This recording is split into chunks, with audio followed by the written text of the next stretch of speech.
The Tortured Poets Department song Analysis. This song is definitely one that gets misconstrued by the general public, so let's go slow and really break this one down line by line. You left your typewriter at my apartment, straight from the Tortured Poets Department. I think some things I never say, like who uses typewriters anyway. To me, this verse conjures up an image of a pretentious hipster douchebag.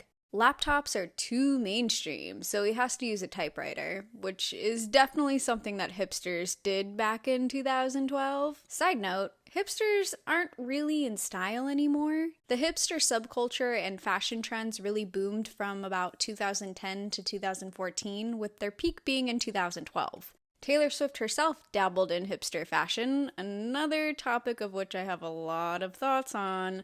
Hipsters were marked by their disgust of anything mainstream and held an air of arrogance that others despised. Ew! Mackenzie, what the fuck are we looking at? Hipsters, Brittany. Motherfucking hipsters. Ew! Wait, so is hipster a technical term for people that get dressed in the dark? No, Trisha. Hipsters are people that act like fucking idiots, but for some reason, everyone thinks they're cool. Eventually, hipsters cannibalized themselves, and now they are no longer really a thing. So this dude is still holding on to this outdated image of himself. I feel like the line straight from the Tortured Poets Department here is poking fun at hipster dude. It reminds me of another line later in the album. In I Hate It Here, Taylor sings, "Quick, quick, tell me something awful like you are a poet trapped inside the body of a finance guy." I interpret this line to be some pretentious hipster douchebag attempting to flirt with her by sounding deep, like, "Hey babe, did you know that I am actually a poet? Don't let this skinny body fool you.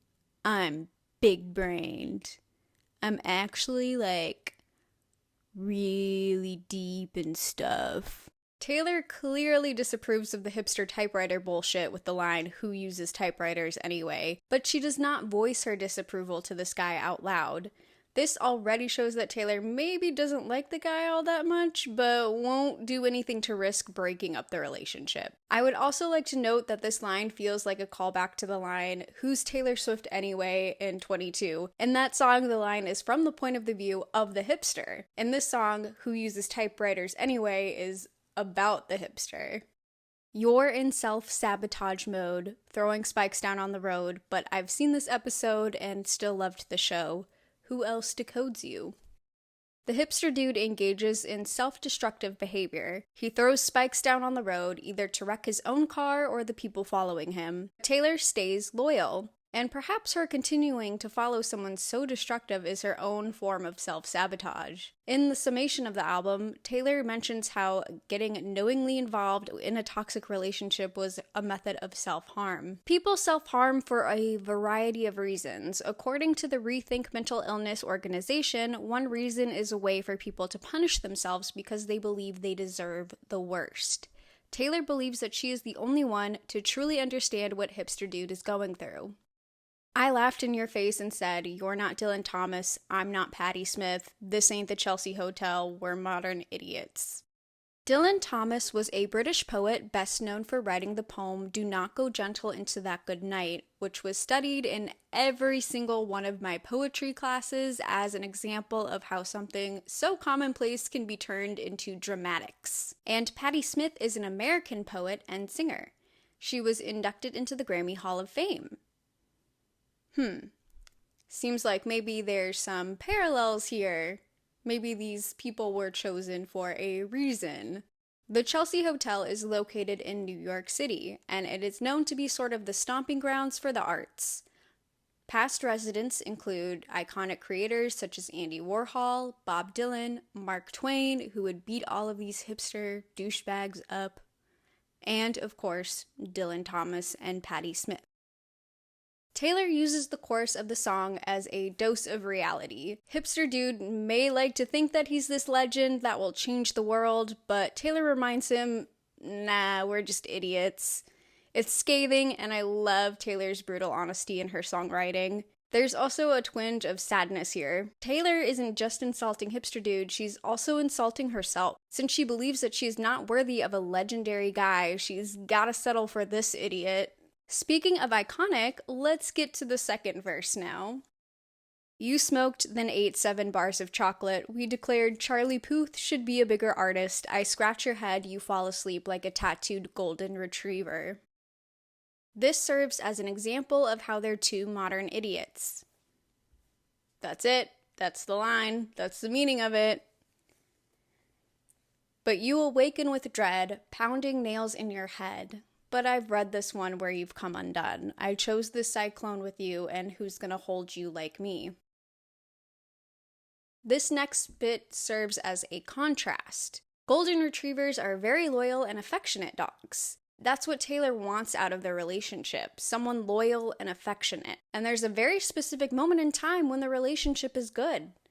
But it doesn't last for long. The Hipster Dude becomes self-destructive again, and Taylor remains loyal. This reminds me of how many people will justify toxic relationships by saying, when it's good, it's really good. But how often is it actually good? Do the good moments truly outweigh the bad? So far in the song, there's only been one tiny good moment, and Hipster Dude was asleep for the majority of it.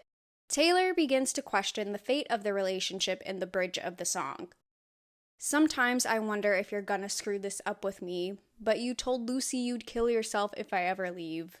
And I had said that to Jack about you, so I felt seen. Everyone we know understands why it's meant to be. 'Cause we're crazy.